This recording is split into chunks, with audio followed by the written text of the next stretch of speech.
नगर पालिका परिषद बालाघाट की तीसरी परिषद की बैठक का आयोजन किया गया, जिसमें 21 मार्च को लगभग 26 प्रस्ताव का बजट नगर पालिका परिषद के द्वारा परिषद में पेश किया गया, जिसमें इस सत्र का 1 अरब 29 करोड़ रुपए का बजट भी शामिल किया, जिसमें लगभग सभी विषयों पर पक्ष विपक्ष के द्वारा सहमति दे दी गई। किंतु कुछ मुद्दों को लेकर पक्ष सहित विपक्ष ने भी नगर पालिका के अधिकारी व कर्मचारियों को परिषद की बैठक में आड़े हाथों लिया। वहीं शुरू से ही विपक्ष अपने काम पर नहीं होने को लेकर कर्मचारियों पर उनकी बात नहीं मानने का आरोप भी लगाते रहे, जिसमें वार्ड नंबर 27 के पार्षद के द्वारा उनकी बातें नहीं सुनने और उनके वार्ड में काम नहीं होने का आरोप अध्यक्ष महोदय पर लगाया और कहा कि जब वह कर्मचारियों से अपने वार्ड में वाहनों की मांग करते हैं तो कर्मचारी कहते हैं कि प्रदेश के मुखिया से मांग करो। इस प्रकार से उन्हें उल्टे जवाब दिए जाते हैं। पूरी जानकारी चाहिए, क्या लिखा है उसमें लेटर में जो सीएमओ सर के पास गई है, और सीएमओ सर बोल रहे हैं कि मेरी कर्मचारी अधिकारी नहीं सुन रहे, तो सोचिए कि हम पार्षदों का क्या हाल होगा।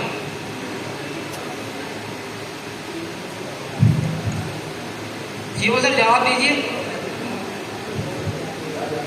हेलो,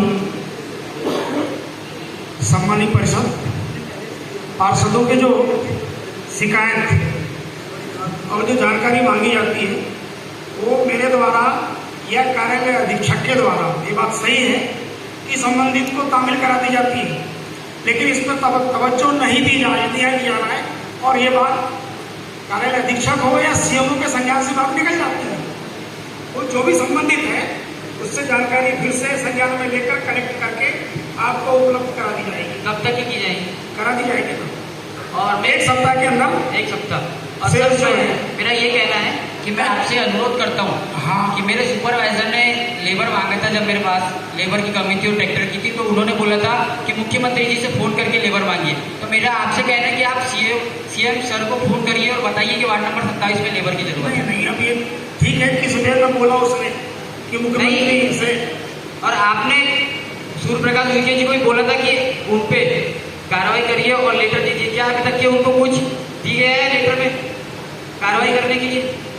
नहीं, यहाँ की अपेक्षाएं अनंत है और सभी की इच्छाएं रहती है कि मेरे वार्ड में जो जो शिकायत है उसका समूल निराकरण हो, लेकिन ये कुछ हद तक संभव भी नहीं है। सम्मानित पार्षद जी, नहीं, ऐसा बोला जाएगा कि मुख्यमंत्री जी से लेबर लेकर आइए, तो बता दीजिए। किसी कर्मचारी ने आपसे अगर ऐसा किया है तो बहुत निंदनीय है। कौन है कर्मचारी बताओ? मैंने आपको आपसे पार्षद से किसी कर्मचारी ने अगर ये शब्द बोला है तो बताओ, तो कड़ी से कड़ी कार्रवाई हो। मेरे वॉइस रिकॉर्डिंग भी आपके जो अपना ऑफिशियल ग्रुप है उसमें भी डाला है कि मेरे लेबर द्वारा वार्ड में एक गाड़ी बनने गई थी, लेबर नहीं आ रहा था ट्रैक्टर, तो उनके द्वारा बोला जाता है कि सीएम साहब से जाके लेके आओ। अच्छा, लेबर तो लेबर एक दूसरे को बोले हैं क्या? अध्यक्ष जी, एक विषय था, मतलब एजेंडा से हटके था। नगर पालिका ने इससे पहले भी काम किया है। वहीं वार्ड नंबर 2 के पार्षद के द्वारा शहर में हो रही सफाई के विषय में सफाई शाखा से जानकारी मांगी गई कि उनके वार्ड और शहर में जो सफाई व्यवस्था है वह ठीक नहीं हो रही। आज शहर में हम किसी भी वार्ड में चले जाए या नगर पालिका से लगे हुए चौक चौराहे की बात करें तो कहीं पर भी नालियों की सफाई हमें नहीं दिखाई दे रही और शहर के प्रमुख चौराहों की नाली से बदबू आ रही है। तो स्वास्थ्य शाखा में कितने कर्मचारी हैं और वहाँ क्या कर रहे हैं? पार्षद के द्वारा तो यहाँ तक कह दिया कि यदि आपके द्वारा सफाई नहीं की गई तो स्वच्छता सर्वे की टीम के पीछे पीछे चलकर वहाँ शहर का स्वच्छता सर्वे करवाएंगे। थोड़ा सा आते जाते आप देख लीजिए। हमारे नगर पालिका में निरीक्षक है ना, इनका काम क्या है और कितने लोग हैं, बताइए। पूरी जानकारी दीजिए। यामिनी मैडम,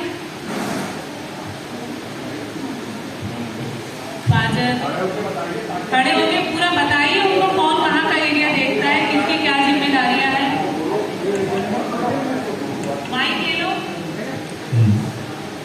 जो ना दूसरा वाला इनका सिस्टम भैया अगले टाइम लगाना नहीं, क्यों माइक नहीं रहते। निरीक्षक, उप निरीक्षक ऐसे मैंने देखा हूँ, पर क्या ये है हमारे अवेलेबल?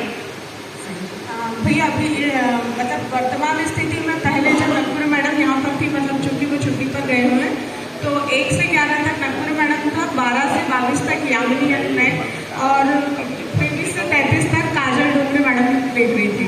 चूंकि अभी मौखिक रूप से सुरजीत और भाभी के द्वारा मुझे मतलब नकपुरी मैडम का प्रभार दिया गया है 3 महीने जब तक वो एब्सेंट है जी, तो मुझे 1 से 5 तक के लिए कहा गया और 6 से 11 तक काजल मैडम को कहा गया। आप लोग काम क्या है? भैया मॉर्निंग में सुबह जब आते हैं तो उसके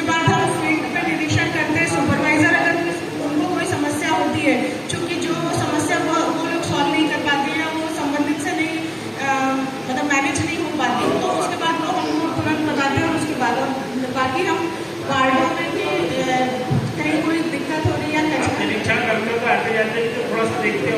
जी बिल्कुल। सफाई व्यवस्था आप ही के जिम्मे है, आप ही की जिम्मेदारी है। आप स्वयं ना करें तो कम से कम अपने अधीनस्थ कर्मचारी को या अपने बड़े अधिकारी को सूचना तो दे सकते हैं। जी शहर की मेन रोड की नालियाँ अगर गंदी रहेगी तो आप स्वच्छता संरक्षण कैसे करवाते हैं? आप करवाइए एक तरफ से स्वच्छता संरक्षण, दूसरी तरफ से मैं चलूँगा। भैया अभी अपन मेन लोग रोड आप जाइए, वार्ड नंबर 11 में आता है वो, जी बिल्कुल। और सेंट्रल बैंक के बाजू में रेलवे लाइन के उस तरफ की दोनों मेन रोड की नालियों की स्थिति देख लीजिए आप। भैया और मैंने इसकी लिखित शिकायत, मौखिक और फोन पर कितने बार किया, कितने बार निवेदन आवेदन पर नहीं लगाई जाती है। भैया मतलब चूंकि रेलवे क्रॉसिंग के उस पार आप ही का वार्ड नंबर 2 है और इस तरफ वार्ड नंबर 1 है। मैंने आपके वार्ड में सुपरवाइजर से आप भी चाहें तो चर्चा कर सकते हैं। मैं जितने बार भी वहाँ से गुजरती हूँ हर बार बात होती है। अगर वहाँ आप लोग मतलब चूंकि आप ही के, मेरा कहने का मतलब ये है कि सुपरवाइजर अपना काम कर रहा है, हम उसको जो आदेश कर रहे हैं खुद उसके साथ रहते हैं, पर कुछ जिम्मेदारियां आपकी भी है जो आपको जो एक गेम लगती है उसके माध्यम से कुछ बड़े काम कराना पड़ेगा। कल सुरजीत भैया यहाँ पे हम लोग ने वीरांगना रानी अवंती बाई के कार्यक्रम के उपलक्ष्य में खाना बनवाए थे। कितनी बदबू आ रही है ये पुरानी पानी टंकी के पास में। आप वहाँ का उदाहरण देख लीजिए। आप नुक्कड़ जो है ना टाइपिंग वाले वहाँ खड़े नहीं रह सकते। भैया मतलब मुझे बताया गया था कि सुबह वहाँ की नाली तो रेगुलर अपन जो चुलबुल के सामने वहाँ पर पूरी नाली क्लियर आज सुबह भी करवाए थे। इससे पहले गार्डन के आजू बाजू में भी जो आप बोल रहे हैं उसकी भी सफाई रेगुलर बेसिस पे ही आप जाके देखिए ना ये। भैया मेरा एक आपसे प्रस्ताव था कि क्या अब जैसे ये गर्मी के दिन अब नाला नाली सफाई करवाने का अच्छा समय है हमारे पास, वार्डों से लेबर हम एक्स्ट्रा निकाल नहीं सकते जिसके, क्योंकि ऑलरेडी हर वार्डों में 1-2 एब्सेंट रहते ही हैं, पूरे लेबर आते नहीं हैं। सबको बताइए पर्याप्त नहीं मिल रहा है वहाँ पे।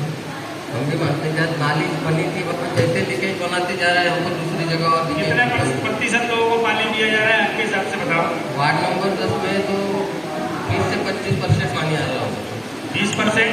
चलो वार्ड नंबर 2 की बात कर रहा हूँ। अध्यक्ष जी मान लो 20% लोगों को पानी दिया जा रहा है, सोनवानी जी की ही मान लूँ तो मैं, मेरे हिसाब से वो 10% होगा। नहीं, वार्ड नंबर 10-2 में 20% पानी आ रहा चलो 20% तो 80% लोग बकाया है। मैंने उस दिन भी बोला था कि आप 60% लोगों को पानी दे दो, मैं संतुष्ट हो जाऊंगा। बोला था शिव भैया, मेरे को 100% रिजल्ट नहीं चाहिए, पर ये 60% भी पानी मांगने के लिए मैं आपके पीछे 2 महीने से घूम रहा हूँ। पंप हाउस गली में राजेश परते के आगे पानी नहीं जा रहा है। तारा मिल वाली रोड में अपन घूमे हैं, इनको कम से कम मैंने 50 घर में ले जाकर, जब चालू लाइन होती है 9 से 10 उस वक्त इनको खुद घुमाया भैया, उसके बावजूद भी आ जाएगा आ जाएगा आ जाएगा। काम कहीं चल रहा है क्या? जैसे कहीं काम नहीं चल रहा है। आप अभी होली का बहाना कर, आपने गुरुवार का समय लिए थे माननीय ज्योति मैडम जी, गुरुवार की बात हुई थी, 10 दिन का समय लिए थे, 10 दिन का। वार्ड नंबर 2 के पार्षद के द्वारा यह भी बताया गया कि लोगों के द्वारा जिस प्रकार से अपनी समस्या को देखते हुए सीएम हेल्पलाइन लगाई जा रही है, उसमें नगर पालिका उनकी समस्याओं का समाधान न करवाकर सिर्फ सीएम हेल्पलाइन को कटवाने का काम कर रही है, जबकि वार्डवासियों की समस्या जो की त्यों बनी है। माननीय अध्यक्ष जी, जनता अपनी समस्या के निराकरण के लिए सीएम हेल्पलाइन लगाती है। जिस स्पीड से समस्या की लगा रही है कि अपन निराकरण भी कर दे रहे हैं, तो निराकरण निवेदन आवेदन पे हो रहा है या समस्या के निराकरण के बाद हो रहा है? कुछ समस्याएं भैया उनकी व्यक्तिगत भी रहती हैं, जैसे हम लोग ने समीक्षा किए उसमें कुछ समस्याएं ऐसी थी जो उनकी व्यक्तिगत थी, जो वो अपने दायरे में रह के हल कर सकते थे, लेकिन उनको ये नहीं मालूम कि इसके लिए सीएम हेल्पलाइन लगाना चाहिए नहीं या नहीं चाहिए, तो उसका स्वास्थ्य विभाग से भी निराकरण किया गया। कुछ समस्या से सहमत हूँ, पर 2 सीएम हेल्पलाइन वार्ड नंबर 2 की लगी जी। एक सीएम हेल्पलाइन में जवाब प्रस्तुत कर दिया गया कि इनका निराकरण कर दिया गया था। मैडम जी नाम बताऊं, दुबे जी के द्वारा लगाई गई थी एक्शन द्वारे वाली गली में कच्ची पानी निकासी के लिए कच्ची नाली की खुदाई की। एक दिन आप शायद वहाँ गए होंगे, ऐसी की वैसी समस्या आज भी बनी हुई है। दूसरे सीएम हेल्पलाइन शिव भैया सुरेश केलकर के द्वारा लगाई कि ये पानी नहीं आ रहा है करके, उसका भी एक मैसेज डल चुका है उसको कि इनकी समस्या का निराकरण कर दिया गया। आज तक उसके घर में एक बूंद पानी नहीं आ रहा है।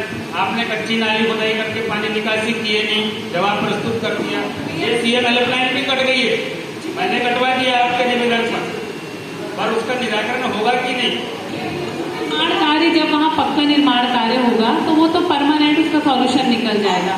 मैडम दुबे जी के द्वारा जब शिकायत दर्ज की गई थी तो दुबे जी के घर के सामने मतलब उनकी निकासी की प्रॉपर व्यवस्था थी, क्योंकि वो सामने मतलब अपने घर के अपोजिट साइड पर कच्ची नाली खुदवाना चाह रहे थे, जिससे वैसे भी दिक्कत उनके मतलब दुबे जी को ही होती, और सामने में घर है, उनके घर के सामने अगर किसी के घर के सामने कच्ची नाली, चूंकि उसका मतलब लंबाई अधिक थी, इस वजह से शहर में कच्ची नाली है ही नहीं। वार्ड नंबर 2 में भैया देखिए आधे से अधिक कच्ची नालियों से पानी की निकासी हो रही, उनको समस्या नहीं हो रही। 10 घर के लोग बेचारे बदबू में रह रहे हैं, परेशान है कि नहीं वो लोग? एक परिवार के लिए वो नाली नहीं खोदी जा रही है, और एक कच्ची नाली में गंदगी होती है तो फिर तो पूरी पट्टी बनवा दीजिए। लाइए बजट में इतने कितने का प्रावधान किया आपने? पूरे 33 वार्डों के पार्षदों के द्वारा नई जल योजना से पानी नहीं आने को लेकर ठेकेदार के इंजीनियर को बुलवाकर उनसे अपनी समस्या के विषय में चर्चा की गई। वहीं वार्ड के पार्षद बताते हैं कि उनके यहाँ नई जल योजना के तहत पैसे तो जमा कर दिए गए, किंतु उन्हें नल कनेक्शन नहीं मिले हैं और कहीं नल जल योजना से फोर्स नहीं आने को लेकर भी दिक्कतें हो रही है। जबकि देखा जाए तो वार्ड क्रमांक 2 में लगभग 20% ही अभी नल जल योजना से पानी मिल रहा है, जबकि गर्मी का मौसम शुरू होने वाला है और सबसे ज़्यादा इन 2 महीनों में ही पानी को लेकर समस्या आती, किंतु अभी तक ठेकेदार के द्वारा नल जल योजना के नल वार्ड वासियों को नहीं लगाया गया और जो नल लगाए गए हैं उनमें भी अभी पर्याप्त पानी नहीं आ रहा है।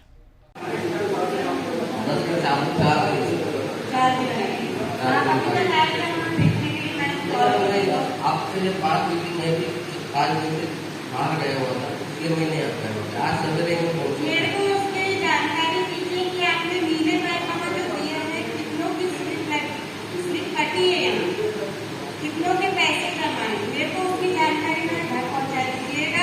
कि आप जब मैं कॉल करती हूँ तो आप कहते हैं कि किसी ने पैसा पटाया, किसी ने नहीं पटाया है, और नीला पैसा आपने लगा तो दिए है लेकिन उसमें पानी नहीं आता है, और जो पुराने पैसे उसको आपने बंद कर दिए हैं। अब रमजान का दिन की एक ही करिए, वार्ड नंबर 10 तो पूरा मुसलमान है, फिर क्या करेंगे हम? वार्ड नंबर 10 में पुरानी नहीं बंद है, 2-3 गली में पूरी तरीके से बंद है। आप आइए, आप चेक कीजिएगा। ये सब चलेगा नहीं घर के सामने।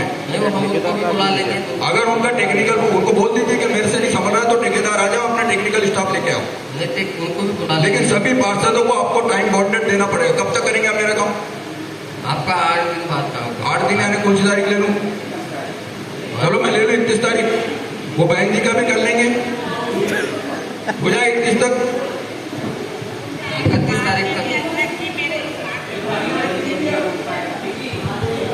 मान्य अध्यक्ष जी वार्ड नंबर 7 में भी यानी वार्ड में समस्या है, और एक ऊंचाई है तो ढाल तरफ यानी पानी आता है, ऊंचाई में भी बंद करना पड़ता है, ऊंचाई में पानी देते भी बंद करना पड़ता है। मेरा कहना है कि वहाँ पर पाइप लगने वाली है, पाइप का वो लगा दिया जाए, उससे पूरे वार्ड में पानी रोज आएगा। एक दिन पानी आता है, एक दिन नहीं आता, पानी फिर आएगा वो बंद हो जाएगा तो फैसल बहुत आ जाएगा पानी का। जो फालतू नल बंद करने बंद हो जाए तो पानी उसमें आ सकता है, बहुत पानी। अभी पानी नहीं आ रहा है ज्यादा, एक दिन आ रहा है इधर देते तो उधर नहीं आता पानी। शाम को करवा दिया हमने। वैसे सरेका में अपने कनाटोला में 2 टाइम दे रहे हैं और कायपुरी में भी 2 टाइम दे रहे हैं, तो इनके टाइम में भी 2 टाइम दे देंगे। दिन को 4, शाम को 4, गर्मी आने वार्ड में 4 बजे बना है। अभी हम इनको 1 महीने का टारगेट देते हैं, 1 सप्ताह में 3 बार कंप्लीट करके देंगे इंजीनियर के साथ मिल करके, और उसके बाद पार्षद से अनुमति लेंगे कि हमारा 1 वार्ड में कितना काम हो चुका है, ऐसे ऐसे करके। और जिन घरों में कनेक्शन हो चुका है वो लोग पैसे नहीं दे रहे हैं, और जहाँ कनेक्शन नहीं हुआ वो लोग ये लोग पैसे मांग रहे हैं उससे। समस्या ऐसी आ रही तो हमको इनको टारगेट देना पड़ेगा कि ये आप 1 महीने में कितने वार्ड कंप्लीट करके हमको देंगे, उसके बाद ही नया कनेक्शन इनसे बुलवाया जाएगा। नहीं तो ये एक दूसरे के ऊपर डाल करते जाएंगे, हमारा काम ऐसे ही चलते रहेगा और पूरी गर्मी आ जाएगी, हमको दिक्कतों का सामना करना पड़ेगा जनता के बीच से। अभी अध्यक्ष जी काम का निर्धारण किया गया था, शायद अब सबकी ड्यूटी लगाई में आपने पाइपलाइन नहीं डाले हो, कनेक्शन करो, करे 10 लोगों के कनेक्शन है, किसी के घर 2 महीने में कनेक्शन नहीं हुआ। केबी हॉस्पिटल के पास पॉस एरिया में वहाँ आप पाइपलाइन डालना भूल गए, कब होगा? पुरानी लाइन से जोड़ना है वहाँ पर। हाँ? पुरानी लाइन तो नहीं, पुरानी लाइन से तो चालू है, नई लाइन में आपने पाइप ही नहीं डाले। नई लाइन को पुरानी लाइन से अटैच करना है वहाँ। नहीं करे, 2 महीने हो गए। जल्दी बताओ, अभी बहुत सारे हैं, एक पहली खबर है। अभी वर्तमान में जितने भी नई पाइपलाइन विस्तार के आवेदन आ रहे हैं उसको इंजीनियर मैडम के साथ मिलकर अमृत 2 योजना में लिया जा रहा है। क्या 10 की कल सीएम हेल्पलाइन लगवाऊं? नहीं, सीएम हेल्पलाइन नहीं भाई, जहाँ पे पाइपलाइन नहीं डाला जाना उसको अमृत 2 योजना में लिया जा रहा है। लाइन का टेस्ट तो करें, वही तो करने बोला था आपने, बोले थे कि मैं 4 दिन में पुरानी लाइन को नई लाइन से जोड़ दूंगा। वो कब जुड़ेगी? वही तो बोल रहा हूँ। और नहीं होगा तो आपको वहाँ कम से कम 8 लोगों में 800 पाइप लगेगा। आप मेन रोड से दो, उसको अपने पैसे से खर्चा करके दो अंदर तक, गलती आपकी है। केविन हॉस्पिटल वाली गली, हाँ ठीक है। दूसरी सुनो, केविन हॉस्पिटल वाली गली 25 तारीख तक जुड़ जाएगी, पुरानी लाइन से नई लाइन का। एक बात सुनो, आपने पहले नंबर पे रखे थे जोन को, दूसरे नंबर पे 12 जनवरी को कंप्लीट पानी दूंगा। पहले से रिपोर्ट देने की बात हुई थी सर, उस पर रिपोर्ट देने की। पहले से 10% पानी कम आ रहा है। वहाँ पे रमजान का महीना आने वाला है, मैं रमजान के बारे में नहीं जानती, पर 4 बजे सुबह उठते हैं, बोलो पानी नहीं पीते, अच्छी बात है, क्योंकि पानी आया नहीं जाए, बहुत अच्छी बात है। अब ये बताइए, रमजान के पहले, रमजान है 23 तारीख से, आप क्या कर रहे हैं वहाँ? फोर्स नहीं आने का पहले वो बताइए, फिर कब आप उसको निराकरण करेंगे? और रमजान में मेरे को चाहिए नहीं तो मैं अकेली वहाँ धरने पे बैठता हूँ। वहाँ पे ऐसी बात है, हाँ मेन रोड से जो 4 इंच लाइन से 3 इंच लाइन जोड़नी थी, 4 इंच लाइन से जो 3 इंच लाइन जुड़ के मेन रोड पे आनी थी, तो वहाँ पे जब हमने काम किया था तो वही लोगों ने वहाँ ब्रेकिंग न करने देने के कारण वहाँ 30 से 35 मीटर लाइन जुड़ी नहीं, उसके कारण वहाँ प्रेशर नहीं। ये कहानी मत सुनाओ आप, ये कहानी मत बताइए। पानी दीजिए, पानी देंगे हमको। 4 इंच की 5 इंच की लाइन है, वो हवाला मत दो, हमको पानी दीजिए।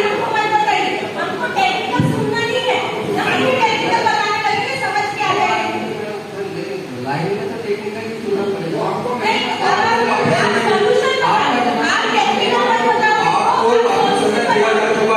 वहाँ से अगर पानी आगे जाना है तो वही लॉक हो गई लाइन, तो वो आगे पानी कहाँ से बनेगा? अब आप उससे क्या निराकरण करेंगे? निराकरण बताइए। वहाँ पे 40 मीटर की लाइन डालनी है। कब तक चल पाएगी वो ब्रेकिंग हुआ तो ऐसे नहीं बना हुआ, ब्रेकिंग करना पड़ेगा वहाँ पे। 8 से 10 दिन का काम है, 8 से 10 दिन लगेंगे। 8 से 10 दिन का काम है। आज से 3 दिन बाद से रमजान है, तीसरे दिन रमजान है, आज 21 है, 23 है, 2 दिन बाद। तो चलो आप शुरू के 10 दिन भी रमजान के पानी मत दो, तो बाद की तो दे सकते हो। आप अपने मुंह से बोल रहे 8 से 10 दिन, आप 11 दिन को 12 दिन को क्या देखोगे पानी? 30 तारीख तक, 31 मार्च के दिन काम खत्म हो जाएगा आपका। 1 अप्रैल से मैं उनको जाके बोलूँ कि पानी आएगा, ठीक है? आप सबके सामने बोल रहे, याद रखिए। नगर पालिका के उपाध्यक्ष योगेश बिसेन बताते हैं कि उनके द्वारा लगभग 2 से 3 महीने में से उनके वार्ड में नल लगाए जाने के लिए लिस्ट बनाकर दे दी गई, किंतु अभी तक जो लिस्ट दे दी गई है उनमें एक भी नल नहीं लगा है और जो नल लगे हैं उनमें भी पानी नहीं आ रहा है। वहीं विपक्षी पार्षद के द्वारा यह भी कहा गया कि जब नगर पालिका के उपाध्यक्ष की कोई कर्मचारी और नगर पालिका के अधिकारी नहीं सुन रहे हैं तो फिर ऐसी स्थिति में विपक्षी पार्षदों की बात क्या करें या आम जनता की कितनी सुनी जाती होगी, आप इस बात का अंदाजा लगाया जा सकता है। आज की बैठक में जो है उपाध्यक्ष महोदय ने भी ये सवाल उठाया कि जो नगर पालिका के कर्मचारी हैं वो पदाधिकारियों की ही नहीं सुन रहे हैं तो फिर पार्षदों की कैसे सुनेंगे और जनता का क्या होगा, इस पे क्या होगा? देखिए, ये समस्या हर किसी के साथ नहीं है। ये एक समस्या ऐसी है कि हम इसे अपने खुद व्यक्तिगत दायरे में रह के भी इस चीज को हम सुलझा सकते हैं। ये समस्या हर किसी के साथ नहीं है और मेरा मानना है कि बहुत बड़ी गंभीर समस्या नहीं है। हर किसी का नेचर एक सा नहीं रहता, डिपेंड करता है हम पर भी कि हम उसे किस तरीके से ट्रीट करते हैं। सर में बड़ी बात आ रही है भाई जी, पार्षद जो है वो एक जनप्रतिनिधि है, वो अपने वार्ड का प्रतिनिधित्व कर रहा है, वो कोई जानकारी मांग रहा है अधिकारी से, तो संबंधित अधिकारियां उससे जानकारियां क्यों नहीं देती? नहीं, ऐसा तो कुछ नहीं है, उन्हें जानकारी प्रॉपर दी जाती है। यहाँ से तो कोई भी अगर कार्यक्रम होता है, किसी भी प्रकार के आयोजन किए जाते हैं या किसी भी प्रकार का काम उनके वार्डों में किया जाता है तो बाकायदा उन्हें लिखित रूप में भी जानकारी दी जाती है और फोन भी यहाँ से लगवाए जाते हैं।